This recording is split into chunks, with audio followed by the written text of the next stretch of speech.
Bom dia, Eudes Figueiredo, bom dia, ouvintes do Jornal da Mix, aqui Reginaldo Nunes, direto dos estúdios do 106 Podcast Eudes, e hoje aqui do Jornal da Mix eu estou recebendo meu amigo, Dr. Lucas Pires Maciel. Bom dia, doutor. Bom dia, muito obrigado pelo espaço. Obrigado por ter vindo, meu amigo, que alegria em revê-lo, viu? O Eudes e ouvintes da Mix, o Dr. Lucas Pires Maciel, mais conhecido como Dr. Lucas Pires, né? Ele tem inclusive um canal no YouTube, né, doutor? Isso. Como é que chama lá o seu canal? Então, eu tenho um canal no YouTube, há alguns anos eu venho gravando semanalmente vídeos. É só me procurar lá, Lucas Maciel, JPPM, @Lucas Maciel, JPPM. Ah, entendi. É Lucas Maciel, JPPM. Isso. Você vai encontrar o canal do Dr. Lucas e ali...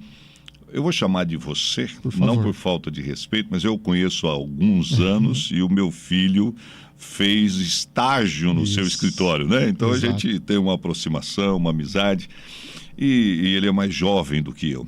Você publica lá no seu canal do YouTube o quê? A gente coloca lá assuntos variados da área do direito. Da área do direito. Tudo que diz respeito e que seja interessante, vinculado à área jurídica, nós tentamos pensar e dar uma linguagem mais simples para todo mundo poder acompanhar e verificar o dia a dia do mundo jurídico que atinge a todos nós. Sim, é verdade. Não é só quem é formado em direito, todo mundo acaba sendo atingido de uma forma ou de outra. Porque a população é regida por leis, né? Exato. Na questão da empregabilidade, ou seja, do emprego, nós estamos vivendo um tempo estranho aqui principalmente para algumas áreas empresariais. Porque o presidente Lula, ele vetou a desoneração da folha de pagamento, que era algo que vinha sendo renovado pelo Congresso desde 2011, se não me falha a memória, que a gente conversou.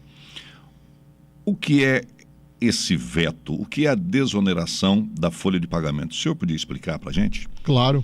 O que acontece é que todas as empresas, quando elas contratam algum empregado, elas precisam fazer mensalmente o pagamento do que nós chamamos de contribuição social sobre folha de pagamento, ou também conhecido como cota patronal. Então, se você tem uma folha de pagamento de R$100 mil, você vai aplicar uma alíquota de 20% e vai pagar, além do que já se paga normalmente, PIS, COFINS, Imposto de Renda, CSLL, tudo o resto, você vai pagar uma contribuição sobre folha de pagamento de 20%, ou seja, R$20 mil. O que acontece é que em 2011, como você mencionou, nós tivemos a aprovação desse novo modelo de pagamento sobre folha de pagamento para alguns setores da economia, principalmente os setores mais sensíveis, que são aqueles que mais empregam no país, que é a chamada desoneração da folha de pagamento. Sim. E a partir daí, as empresas passaram a pagar de 1% a 4,5% sobre a receita bruta e não mais sobre folha de pagamento. Entendi. O que gera uma economia fiscal considerável e um incentivo à contratação de novos empregados e, com isso, a manutenção de emprego, que é algo fundamental para a nossa economia. Sim. Ou seja, isso não é bom apenas para os empregadores, isso é bom para os empregados porque gera emprego novo, não é isso? É um círculo que a gente fala positivo da economia. Todo mundo ganha. Todo mundo ganha. E só que essa lei não é uma lei ad eterno, uma lei que dura até ser aprovada outra no Congresso Nacional. Essa lei, ela tem data e ela tem que ser renovada pelo próprio Congresso. Perfeito. O que acontece? 2011 foi a edição dessa mudança. E essa lei foi editada e de tempos em tempos ela tem que ser renovada, porque a regra continua sendo a folha de pagamento. Como ela é uma exceção, ela tem um prazo para se encerrar, que no caso 31 de dezembro de 2023. Que é agora.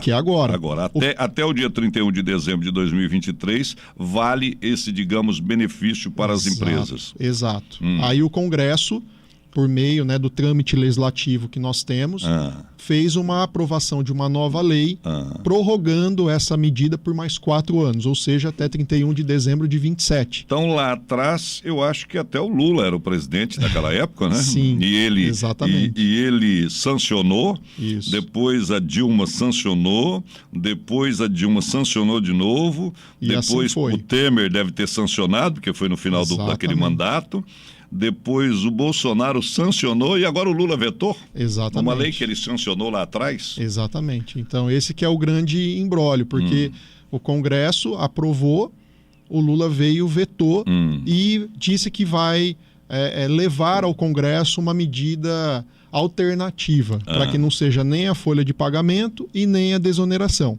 O problema é que nós estamos aí numa linha tênue para encerramento do ano. É verdade. E um risco eminente de nós aí termos um problema, porque são 10 milhões de empregados que estão sendo envolvidos nessa questão. 17 setores da economia. Construção civil. Tecnologia. Essas áreas que têm o maior índice de empregabilidade. Que emprega muito. Que emprega muito. Está todo mundo preocupado, então. Exatamente. E nós temos a questão do recesso que vem aí também. Perfeito. E, então, periga de virar o ano e aí o presidente, se tiver essa alternativa que ele disse, vai ter que esperar terminar o recesso para esse projeto chegar até lá, e aí vai ser discutido no Congresso, que às vezes demora meses para essa discussão. E a partir do dia 1º de janeiro volta a valer os 20%. Se não houver alguma coisa. Exato. Se não derrubar o veto, que há uma tendência para que isso aconteça. Inclusive, eles estão reunidos, né, nesses dias... Deputados e senadores, exato, né? que antecedem o Natal, Ano Novo, exatamente para derrubar o veto. E é isso que toda a articulação, né, do governo federal está tentando achar um meio termo, porque o governo está buscando mecanismos para arrecadar mais dinheiro. Inclusive, saiu recentemente também uma legislação que envolve offshore, né, e alguns outros mecanismos que se planeja arrecadar 20 bilhões de reais para os próximos anos com essa medida. Então o governo está criando alternativas e a desoneração é algo que eles não desejam, exatamente porque é uma forma de tirar a arrecadação. Então eles não querem. Então está esse imbróglio, o Congresso vai ter que definir isso nos próximos dias para não virar o ano.